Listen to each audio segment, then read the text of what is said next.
going on, everybody? This is Daniel Krakowski from VSM Commercial, joined by Rafik from Caspian and Marshall from Caspian. Thank you. And these two super geniuses put together a very interesting arbitrage deal in commercial real estate, which we're going to dive into, get into the tax. Give us a little preview. What do we got? A national tenant going into Dinkytown. There it is. An exciting deal. We'll see you guys there.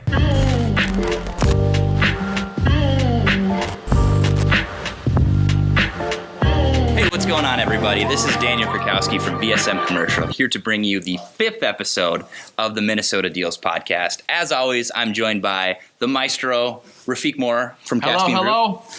And also joining us, our first guest, also from Caspian Group, we have Marshall Wynn. What's up, guys? So, Marshall, why are you here? Why are you here on this specific podcast? I think I'm here because we're always, we're talking about the Minnesota deals, right? And we just closed, I think it's my biggest deal so far.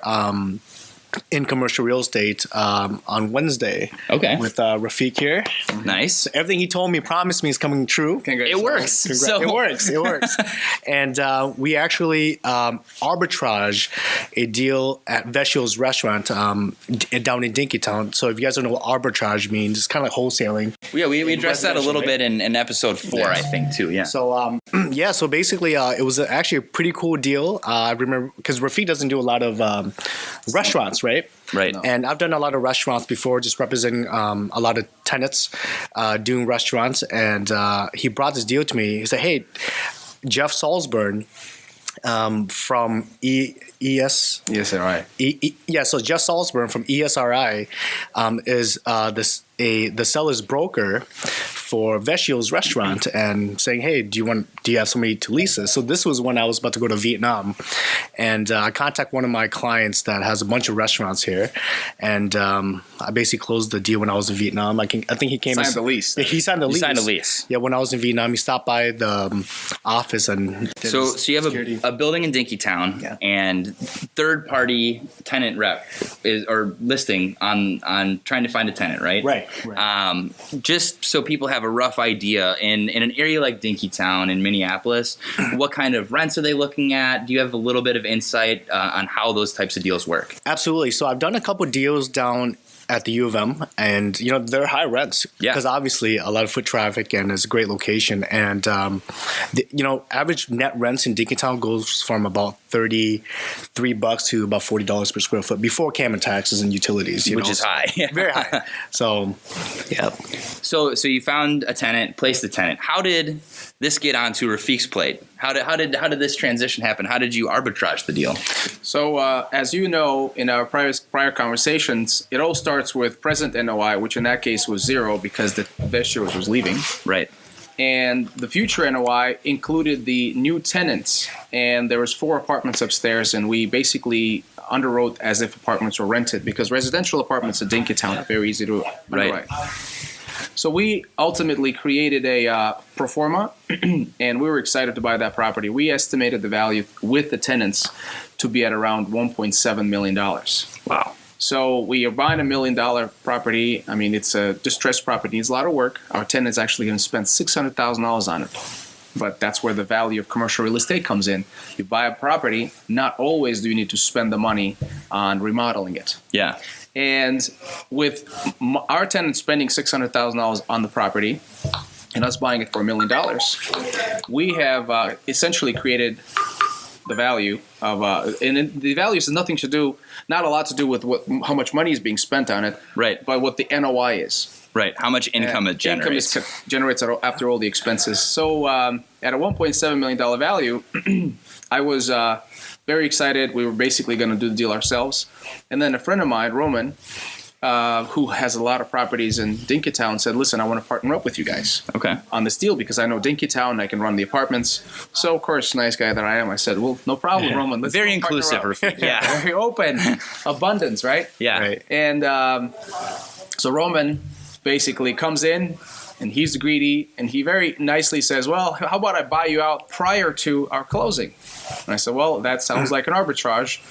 I talked to my partners, Marshall and some other guy, and basically we agreed on a very nice arbitrage where you conveyed the deal to him, and he was happy to close, and he ultimately closed on it 2 days ago. Yep, on Wednesday. So yeah. So the brass tacks of the deal was basically an empty building or a tenant who's leaving, and then the 4 upstairs, it's a mixed-use building. Yep. Those are all vacant as well. So that's the distress, no occupancy in the building.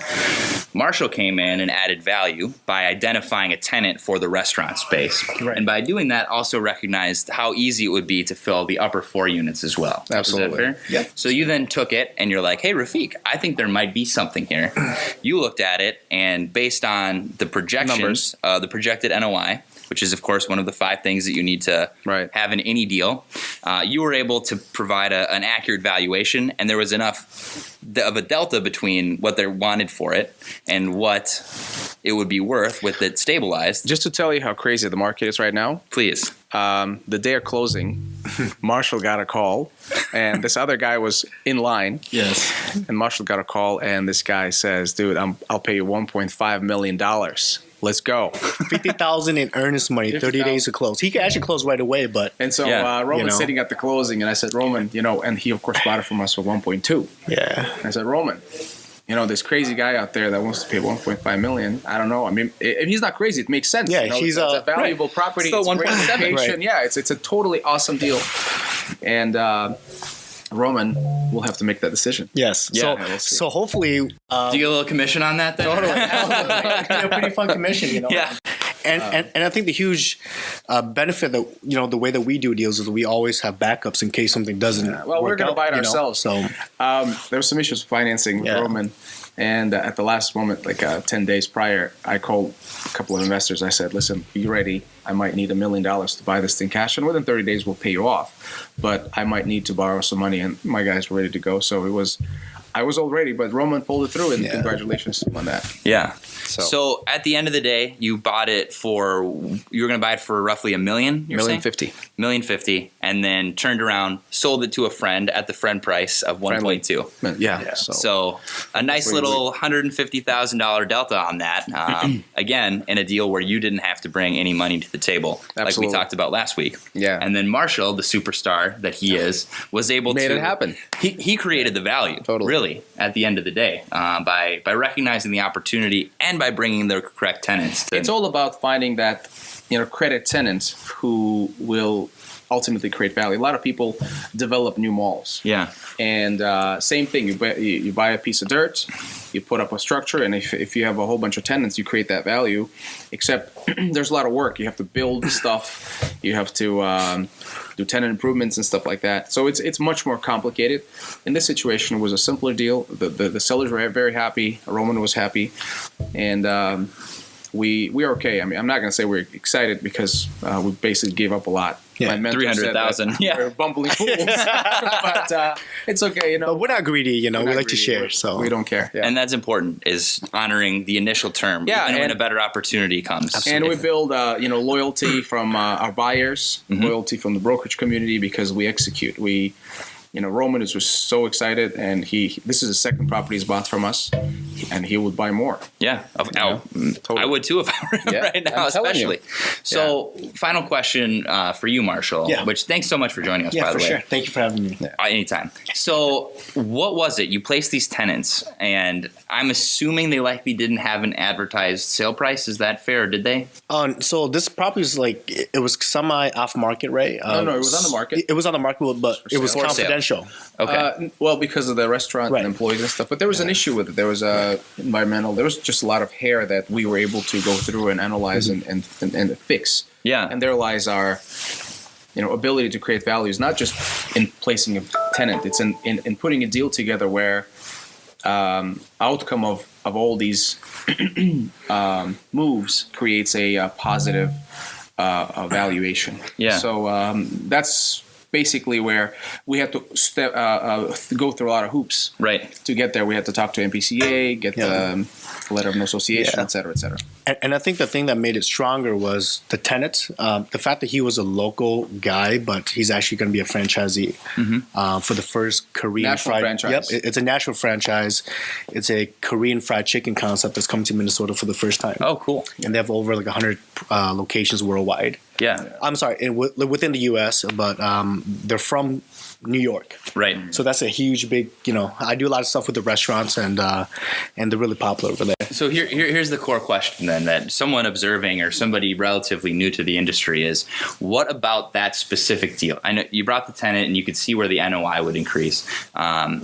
What really jumped out to you where you're like, I see the value? What was the red flag that made you see the opportunity to create all of this? I think it's the fact that I went to the U, and I know how Familiarity? busy Yeah. Dinkytown is, and also keep in mind, I've done a couple of deals down at the U. Majority of all the leases are like 10, 15 years plus. Wow. So there's never that opportunity for any type of I'll tell you the tenant three to come. things Yeah. that I found out about that place, and that is location, location, location. Yeah. Fair enough. So it's very rare to be in Dinkytown. So Yeah. very, very rare, unless you're able to buy out somebody's leases or somebody, sell their business like Vecchio's. But they've been there for like over 40 years. Yeah. So Well, good eye. Good eye to both of you. It's excited for you guys that you were Thank able you. to put such a cool deal together. thanks to this guy, man. And like Thank you. and it's a fun deal too, No, right? it's just- Everybody's happy Win-win and situation, right? Everybody Yeah. wins. That's Yeah. the main thing. that's the best. So thanks for Cool. sharing. Thanks for being here. Absolutely. Rafiq, Thank you. as always, thank you for Thank you. for hosting alongside me here, and we'll see you guys next week.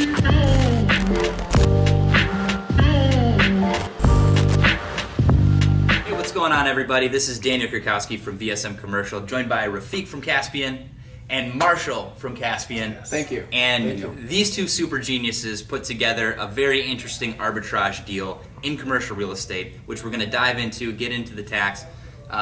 Give us a little preview. What do we got? A national tenant going into Dinkytown. There it is. An exciting deal. We'll see you guys there.